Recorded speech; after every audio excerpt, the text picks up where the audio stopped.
The sun was dipping low over Central Park when Daniel Hayes, a billionaire CEO known for his cold precision, spotted his 2-year-old daughter, Lily, sitting on the grass, talking to a stranger. His heart lurched. He quickened his pace. The woman was thin, wrapped in a faded shawl, her hands trembling as she held out a small paper crane. Lily was giggling, fascinated.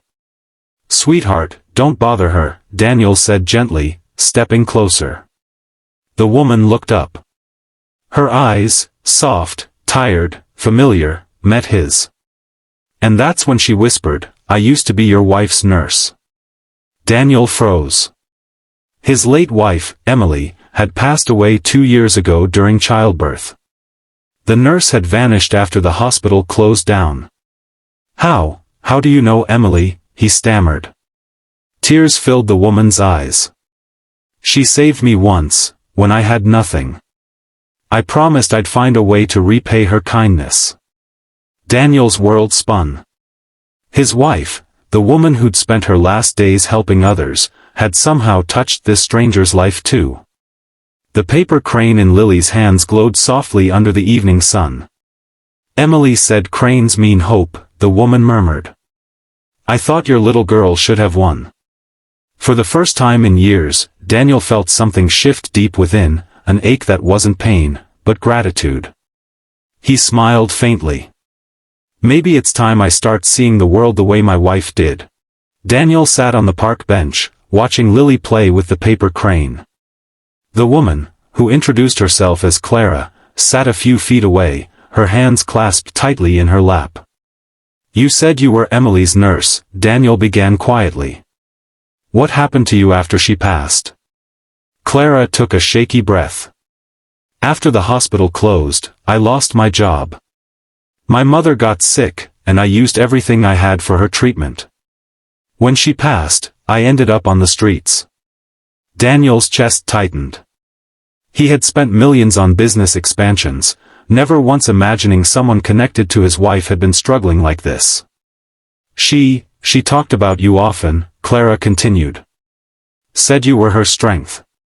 That even if she didn't make it, you'd make the world better for your daughter."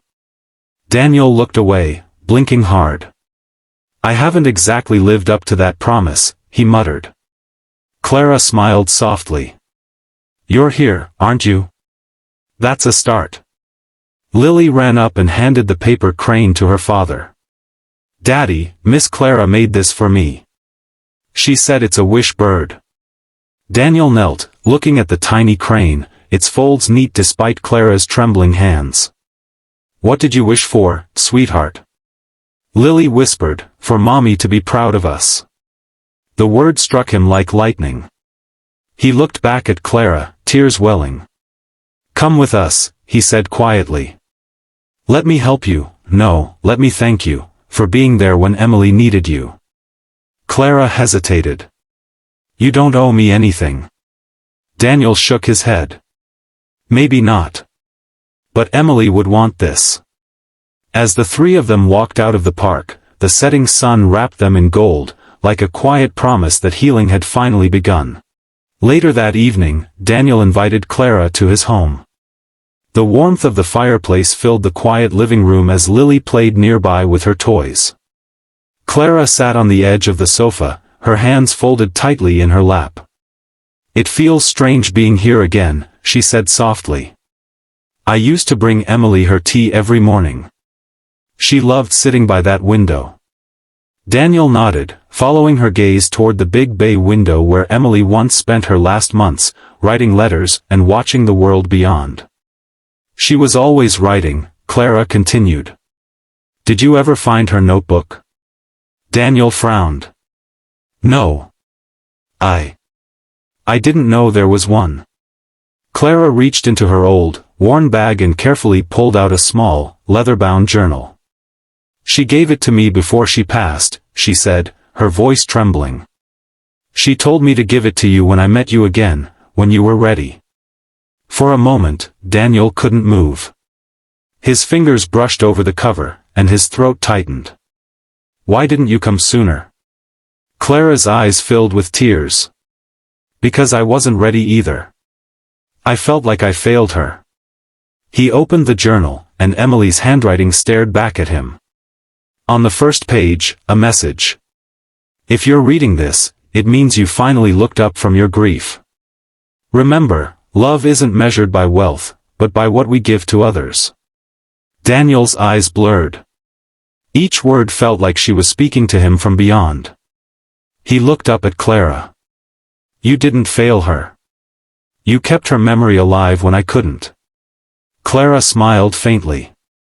Then maybe, we can both start again. Outside, the first snow of the season began to fall, soft, silent, and healing.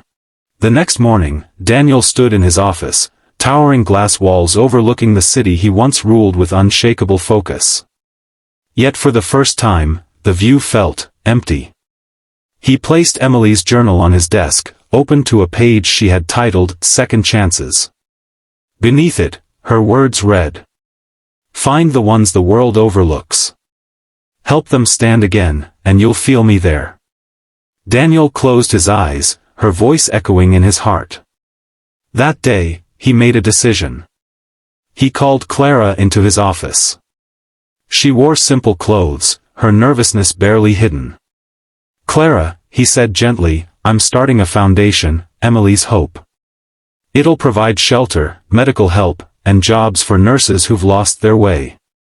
Her eyes widened. Daniel, that's what she wanted to do before she... He nodded, smiling through the ache. "I know.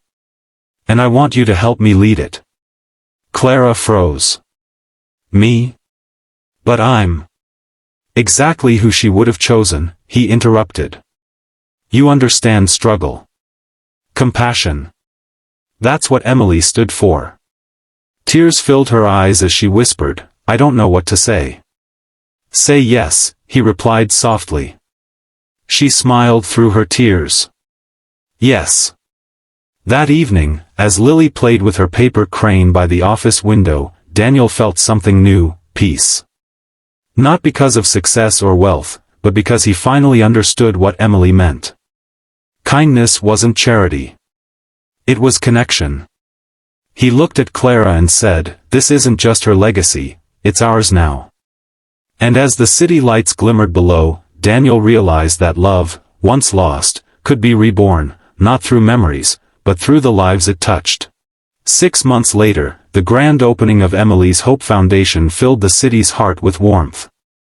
Cameras flashed, people applauded, and a huge banner fluttered above the entrance, "Where compassion finds a home." Daniel stood at the podium, Lily in his arms, Clara beside him. The once-lost nurse now wore a bright smile and a staff badge. He began, his voice steady but full of feeling. "My wife, Emily Hayes, believed that kindness could outlive us all. Today, we honor that belief, not with words, but with action." As he spoke, Clara glanced around the crowd, nurses, patients, and families who'd been given a second chance. She whispered, "She'd be so proud of you." Daniel smiled faintly. "No, of us." After the ceremony, Lily tugged at his sleeve.